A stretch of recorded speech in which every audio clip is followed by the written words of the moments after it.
Olá, que a graça e a paz de Cristo estejam com você e com toda a sua família. Estamos vivendo tempos muito desafiadores, tempos muito difíceis.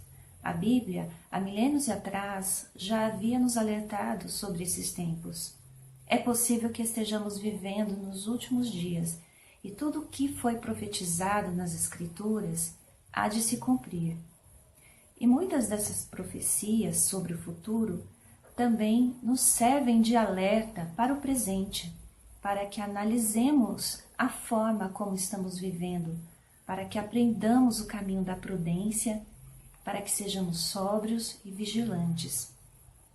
Nesse breve estudo, vamos meditar sobre uma dessas profecias que está em 2 Tessalonicenses, capítulo 2, versículos de 9 ao 12.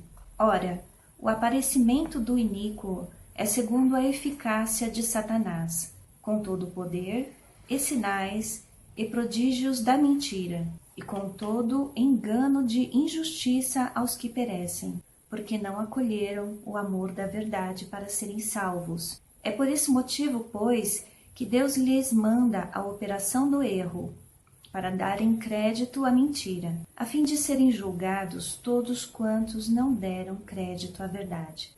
Antes, pelo contrário, deleitaram-se com a injustiça. Esses versículos estão tratando sobre o iníquo, que é o anticristo, e que é chamado também de besta, em Apocalipse 13, de 1 a 10, que será um terrível opositor da fé, e também se levantará como líder mundial, ou seja, será dado a ele o governo de todas as nações, conforme Apocalipse 13, 7, e deu-se-lhe poder sobre toda a tribo e língua e nação.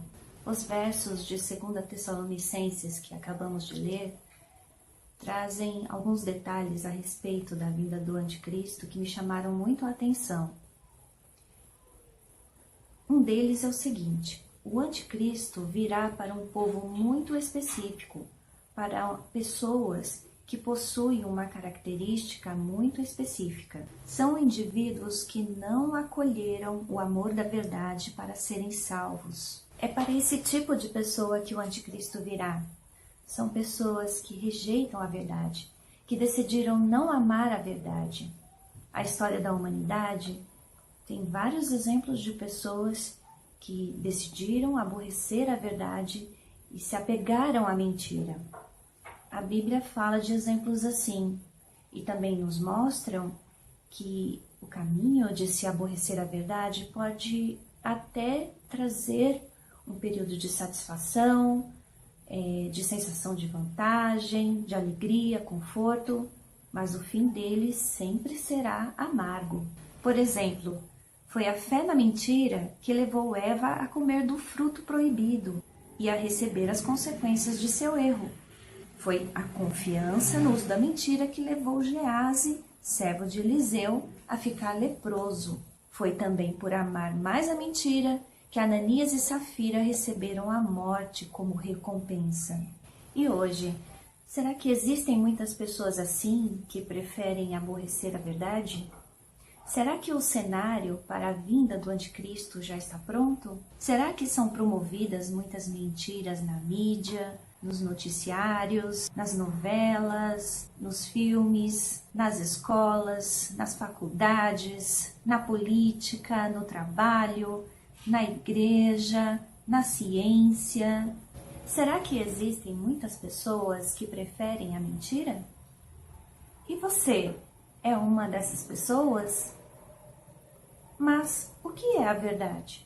Certa vez, o governador Pilatos também teve essa dúvida, mas o mais trágico de sua história é que ele ficou diante da própria verdade, mas não a reconheceu. Por isso, Pilatos perguntou em João 18, 38, o que é a verdade?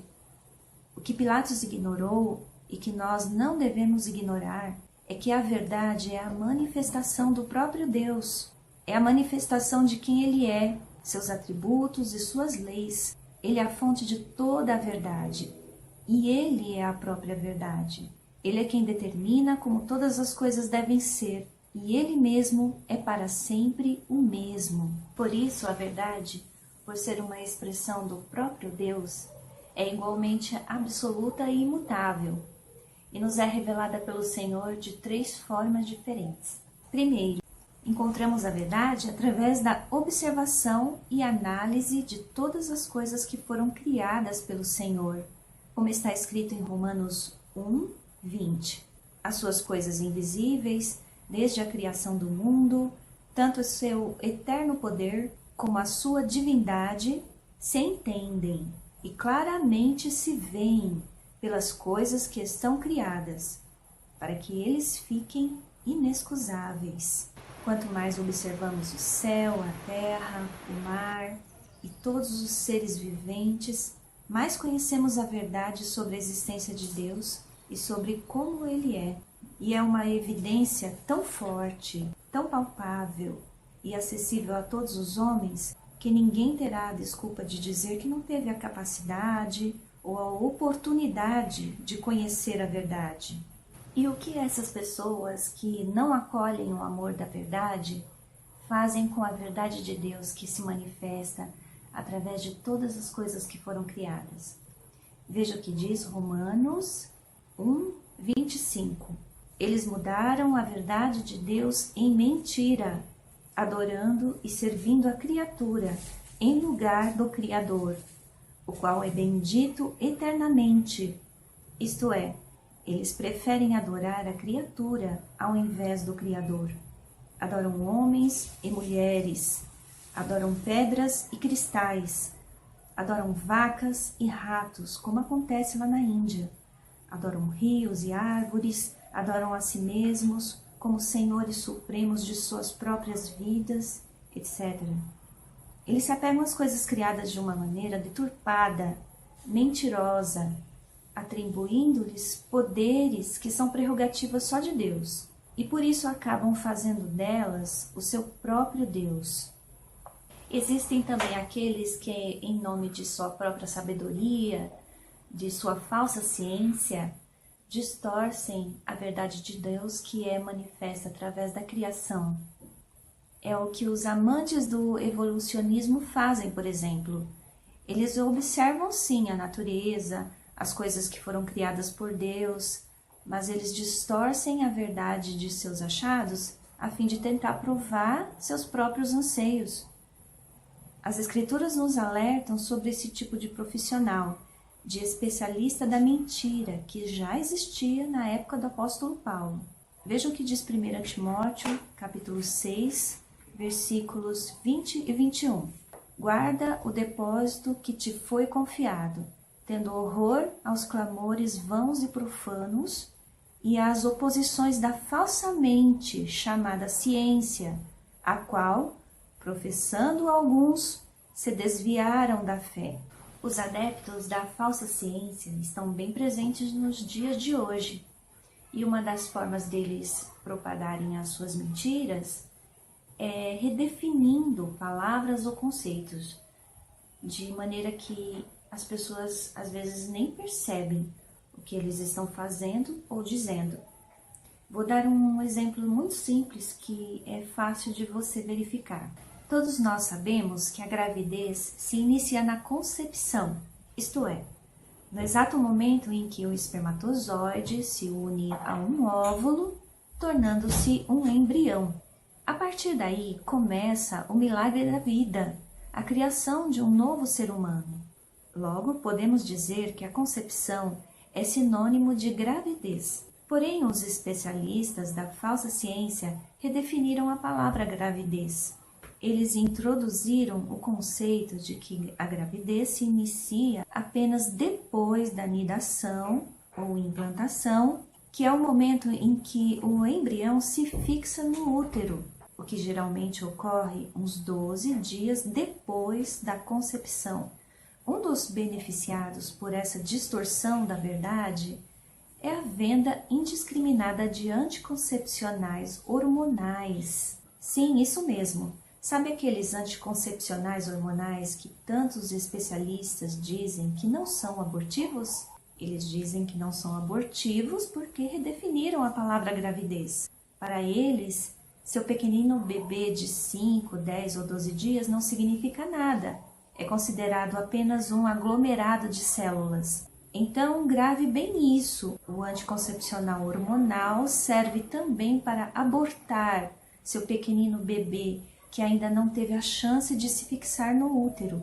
A pílula do dia seguinte e o dispositivo intrauterino, ou DIU, também agem dessa mesma forma.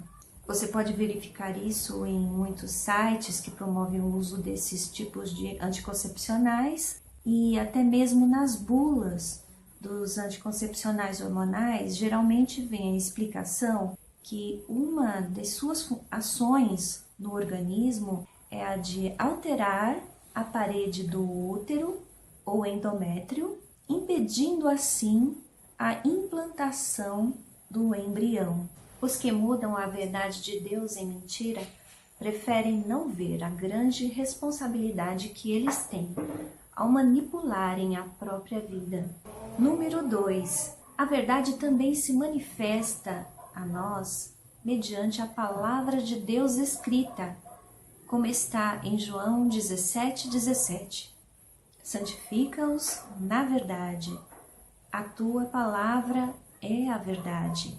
Mediante o conhecimento das Sagradas Escrituras, podemos entender a verdade. E a partir do momento que abraçamos essa verdade com todo o nosso amor, somos transformados pela renovação do nosso entendimento. E como diz em 2 Timóteo 3, versículos 16 e 17, toda a Escritura é inspirada por Deus e útil nessa tarefa de nos transformar e de nos tornar pessoas perfeitas na presença de Deus. Hoje, infelizmente, nos deparamos com muitas pessoas que rejeitam as Escrituras, porque odeiam a verdade que a palavra de Deus revela. Elas preferem fazer de conta que a Bíblia é irrelevante. Nos deparamos também com pessoas que, além de odiarem a verdade, tentam proibir que outros conheçam a verdade. Tem até governos empenhados nisso. É o que acontece na China, na Coreia do Norte, nos países islâmicos e em muitos outros lugares. Além disso, tem um outro grupo muito grande de pessoas que até faz de conta que crê nas Sagradas Escrituras, mas na prática escolhe só algumas partes que lhe interessam e o resto despreza ou distorce a seu bel prazer. É o que muitos religiosos fazem. 1 João 2, versículo 4, nos alerta a respeito disso. Aquele que diz, eu o conheço, e não guarda os seus mandamentos, é mentiroso, e nele não está a verdade. Os religiosos que aborrecem a verdade das Escrituras não passam de mentirosos, de pessoas iludidas consigo mesmas. Eles não suportam a sã doutrina, como está escrito em 2 Timóteo 4, versículos 3 e 4. Porque virá tempo em que não suportarão a sã doutrina, mas tendo comichão nos ouvidos, amontoarão para si doutores conforme as suas próprias concupiscências e desviarão os ouvidos da verdade, voltando às fábulas. Esses aborrecedores da verdade preferem tapar os seus ouvidos para as Sagradas Escrituras e escolhem discursos que lhe agradem mais. Agora reparem nesse texto que nós lemos, que diz que eles escolhem doutores. Não são pessoas comuns, são pessoas aparentemente sábias, especialistas no que falam. Veja bem, o mundo de mentira que nós vivemos possui seus próprios especialistas. Por que eles são tão queridos? Porque as fábulas, os sofismas, as falácias que eles contam acariciam o ego e deixam a todos à vontade com seus pecados favoritos. Número 3. A verdade também se manifesta através do próprio Cristo conforme ele mesmo disse em João capítulo 14, versículo 6. Eu sou o caminho e a verdade e a vida. Conhecer a Cristo é conhecer a verdade. Claro, conhecer o verdadeiro Cristo, aquele que é Deus e que se fez homem e que morreu como sacrifício santo pelos nossos pecados e que ressuscitou ao terceiro dia. Aquele que é o Messias, que é poderoso para nos salvar e nos libertar de todo o pecado. O único intercessor e Senhor. Cristo está aqui em espírito, ressurreto, pronto para ouvir e responder ao clamor de quem o busca, para se fazer conhecido. E ele também chama os seus para o seguirem, como disse em João 10, versículo 27. As minhas ovelhas ouvem a minha voz, e eu as conheço, e elas me seguem. E em João 18:37, eu para isso nasci, e para isso vim ao mundo, a fim de dar testemunho da verdade. Todo aquele que é da verdade ouve a minha voz. E também em Apocalipse 3:20, Cristo nos fala, eis que estou à porta e bato. Se alguém ouvir a minha voz e abrir a porta, entrarei em sua casa, e com ele cearei, e ele comigo. Quanta alegria e quanta paz estão reservadas para todos os que ouvem o doce chamado de Cristo e o recebem pela fé. Não mais escravidão de pecados, mas adoção de filhos, sua companhia constante e o Espírito do Senhor a nos guiar em toda a verdade. Todos os que ouvem o chamado de Cristo entendem no fundo do seu coração que submeter-se a Ele significará abrir mão de suas mentiras e pecados.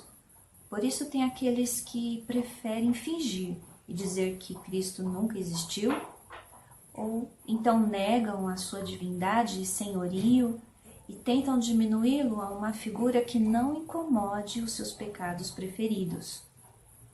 Ao fecharem os ouvidos para a voz de Cristo, essas pessoas correm o risco de darem ouvidos a outros espíritos, os quais são enganadores e são demônios.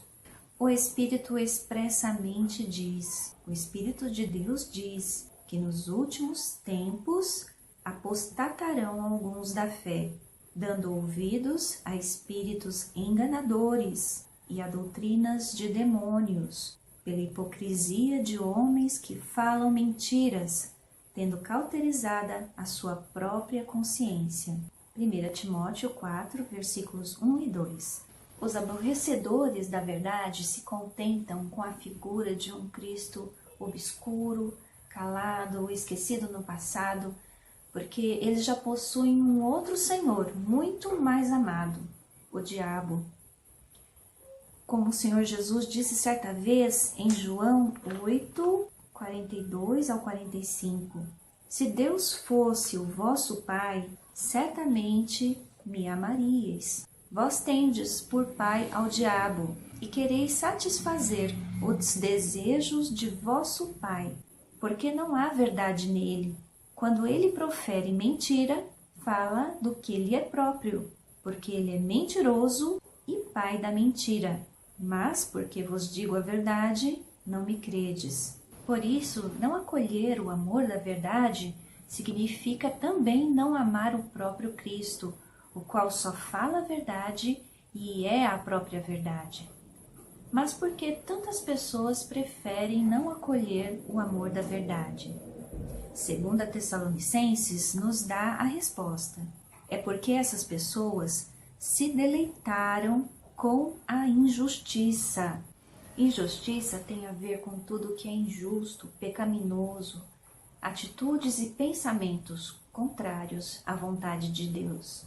Deleitar-se com a injustiça é satisfazer-se com o pecado, é ter grande estima pelo pecado.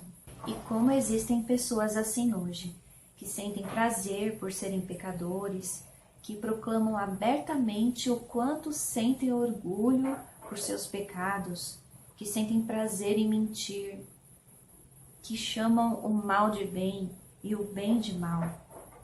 Parece muito com o quadro descrito em 2 Timóteo, capítulo 3, versículos de 1 a 4.